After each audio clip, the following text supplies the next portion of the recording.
Hello viewers, আশা করি সকলে ভালো আছেন। আজকের নাস্তাটি ভীষণই সহজ, আপনারা দেখলেই বুঝতে পারবেন। নমস্কার, আমি মৌ, আপনারা দেখছেন মৌয়ের সাথে রান্নাবান্না।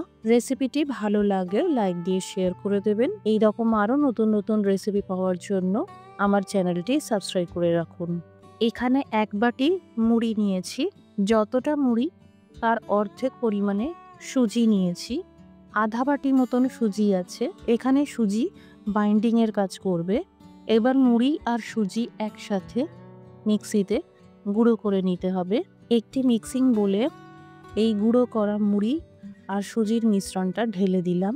দিয়ে দিলাম স্বাদ মতন লবণ, আধা চা চামচ চিনি, কালারের জন্য সামান্য করে হলুদ গুঁড়ো আর কাশ্মীরি লঙ্কার গুঁড়ো, দিয়ে দিলাম কুচানো ধনেপাতা, দিয়ে দিলাম 1 চামচ ভাজা জিরের গুঁড়ো আর 1 চামচ চাট মশলা। এবার এই সব উপকরণ একসাথে ভালো করে মেশাতে হবে। এবার অল্প করে করে জল দিয়ে দিলাম আর একটা মাঝারি ঘনত্বের ব্যাটার তৈরি করে নিলাম। মুড়ি যদি নেতিয়ে যায় বা নরম মুড়ি হয় তাহলেও এই নাস্তাটা বানানো যাবে। খুব পাতলাও না, আবার খুব ঘনও না, এই রকম কনসিস্টেন্সি হতে হবে। এবার এই ব্যাটার 10 মিনিটের জন্য সেট হতে রেখে দিলাম।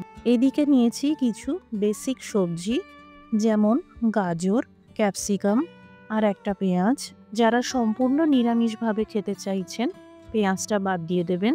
এখানে প্রত্যেকটা সবজি খুবই ছোট ছোট করে মিহি করে কুচিয়ে নিতে হবে। চেষ্টা করবেন সবজিগুলো খুবই ছোট করে কাটার, এতে নাস্তাটা বানানোর সময় সবজিগুলো কাঁচা থাকবে না। সবজিগুলো কাটা হয়ে গেল। এবার একটি পাত্রে এই সবজিগুলোকে একসাথে নিয়ে মিশিয়ে নিলাম। এরই সাথে সামান্য করে বিট লবণ, আধা চা চামচ গরম মশলার গুঁড়ো দিয়ে মিশিয়ে নিলাম। 1 চা চামচ চিলি ফ্লেক্স দিয়ে মিশিয়ে নিলাম। একটা ছড়ানো ফ্রাইং প্যান নিতে হবে ভাজার জন্য। খুবই সামান্য করে তেল দিয়ে ব্রাশ করে নিলাম। এই নাস্তাটা খুবই অল্প তেলে হয়ে যায়।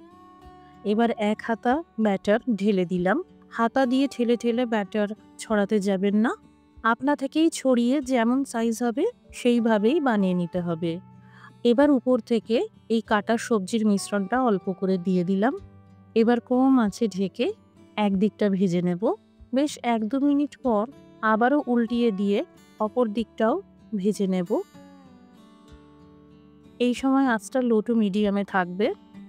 চাইলে আপনারা এই সময় অল্প করে তেল ছড়িয়ে ভেজে নিতে পারেন। আমি আবার একটা ভেজে দেখাচ্ছি। এইভাবে সামান্য করে তেল ব্রাশ করে নিয়ে 1 হাতা ব্যাটার ঢেলে দিতে হবে। ওপর থেকে এই সবজির মিশ্রণটা দিয়ে ঢেকে দিলাম। আপনারা চাইলে 2 হাতা ব্যাটারও ঢালতে পারেন, তবে এই নাস্তাগুলো এইভাবে ছোট ছোট করে বানালেই খেতে সুন্দর লাগে আর খুব সহজে তৈরি হয়ে যায়। একদিকটা যেই ভালো করে ভেজে গেল, উল্টে দিয়ে অপর দিকটাও ভেজে নিলাম। এই একই রকম পদ্ধতিতে প্রত্যেকটা তৈরি করে নিতে হবে। এখানে বলে রাখি, ক্যাপসিকাম গাজর হাতের কাছে না থাকলে আপনারা টমেটো কুচি দিয়ে বানাতে পারেন, ভালো লাগবে। বাড়িতে বানালে কমেন্ট করে জানাতে পারেন কেমন তৈরি হলো।